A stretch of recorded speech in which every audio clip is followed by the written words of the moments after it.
ಏನು ನಿಮ್ಮ ಅತ್ತಿಗೆ ಹೆಂಗಿದ್ರು ನಿಮ್ಮ ಅಣ್ಣ ಹೆಂಗಿದ್ರು ಅವರು 3 ತಿಂಗಳಿಂದ ಜಗಳ ಮಾಡಿದ್ದಾರೆ ಏನಕ್ಕೋ ಸ್ವಲ್ಪ ಕಿರಿಕಿರಿ ಆಗಿದೆ ನಮಗೂ ಯಾರೂ ಹೇಳಿಲ್ಲ ನಾವೇನಾದರೂ ಬರ್ತಾ ಇದ್ವಿ ಹೋಗ್ತಾ ಇದ್ವಿ ಅಷ್ಟೇ ನಮಗೆ ಮದುವೆ ಆಗಿದೆ ಏನೋ ಚೆನ್ನಾಗಿದ್ದಾರೆ ನಾವು ಸುಮ್ಮನೆ ಇದ್ದೀವಿ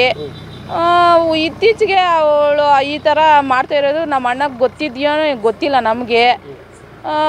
ಮನ್ಸಲ್ಲ ಅದೆಷ್ಟು ಬಾಧೆ ಇತ್ತು ನಮ್ಮ ಸೊಸೆನೂ ಸಾಯಿಸಿಬಿಟ್ಟೆ ನಮ್ಮ ಅಣ್ಣನೂ ನಮಗೆ ವಂಶ ಇಲ್ದಿರ ಮಾಡಿದ್ದಾಳೆ ಅವಳು ಸುಮ್ಮನೆ ಅಂತೂ ಬಿಡಬಾರ್ದು ಕಠಿಣವಾದ ಶಿಕ್ಷೆ ಅಂತ ಅನುಭವಿಸ್ಲೇಬೇಕು ಇಲ್ಲಾಂದರೆ ನಮಗೆ ನೆಮ್ಮದಿ ಆಗಲ್ಲ ನಮ್ಮ ಅಣ್ಣ ಸಾವಿಗೂ ಅರ್ಥ ಸಿಗೋದಿಲ್ಲ ಆದ್ರೆ ನಿಮ್ಮ ಸಂಬಂಧನೇ ಆಗ್ಬೋದು ಚೆನ್ನಾಗೇ ಇದ್ದರು ಇತ್ತೀಚಿನ ಈ ಕಾರಣದಿಂದ ಅವಳು ಏನಾದ್ಲು ನಮಗೆ ಗೊತ್ತಿಲ್ಲ ನಮ್ಗೆ ಯಾರೂ ಹೇಳಿಲ್ಲ ಕೇಳಿದ್ವಿ ನಮ್ಗೆ ಯಾರೂ ಹೇಳಿಲ್ಲ ಚೆನ್ನಾಗಿದ್ದೀವಿ ಹಂಗೆ ಹೇಳಿದ್ರು ಜಾಸ್ತಿ ಅನುಮಾನ ಆಗಿದೆ ನಮ್ಮ ಅಣ್ಣನಿಗೆ ಗೊತ್ತಿಲ್ಲ ನಮಗೆ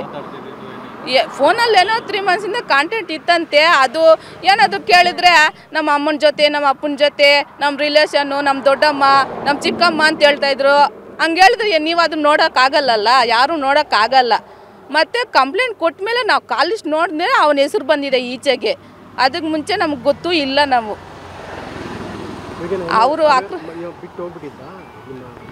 ಯಾರು ಬಿಟ್ಟು ಹೋದ ಮೇಲೇ ನಾವು ಕೇಸ್ ಮಾಡಿದ್ದು ಮಿಸ್ಸಿಂಗ್ ಕೇಸ್ ಮಾಡಿದ್ವಿ ಮಿಸ್ಸಿಂಗ್ ಕೇಸ್ ಆದಮೇಲೆ ಮತ್ತೆ ಕಾಲಿಸ್ಟ್ ನೋಡಿದ್ರೆ ಈ ವಿಚಾರ ಗೊತ್ತಾಗಿತ್ತು ಹೋದ್ಮೇಲೆ ರಾತ್ರಿ 8-9 ಗಂಟೆ ತನಕ ಮನೆಗೆ ಇದ್ನು ತಲೆ ಎಲ್ಲ ಚೆನ್ನಾಗಿ ಇದು ಮಾಡ್ಕೊಂಡಿದ್ದಾನೆ ನಾನು ನಮ್ಮ ಮಗಳು ಇದ್ದು ಎಷ್ಟೆಷ್ಟು ಮುಂದೆಗೆ ಏನೇನು ಅವಮಾನ ಆಗುತ್ತೋ ನಮಗಿಬ್ಬರಿಗೂ ಅಂತ ಅವರು ಈ ರೀತಿ ಮಾಡ್ಕೊಂಡಿದ್ದಾರೆ ಅವರಿಬ್ಬರು ಅಕ್ರಮ ಸಂಬಂಧ ಇಟ್ಕೊಂಡಿದ್ದಕ್ಕೆ ನಮ್ಮ ಅಣ್ಣ ಸತ್ತಿದ್ದಾನೆ ಅವ್ರಿಗಂತೂ ಯಾವ ರೀತಿ ಶಿಕ್ಷೆ ಮಾಡ್ತಿರೋ ಮಾಡಿ ಶರೀಷ್ಮಾ ಅಂತ ಕಠಿಣವಾದ ಶಿಕ್ಷೆ ಅಂತೂ ಅನುಭವಿಸ್ಲೇಬೇಕು ನಮ್ಮ ಅಣ್ಣನ ಸಾವಿಗೆ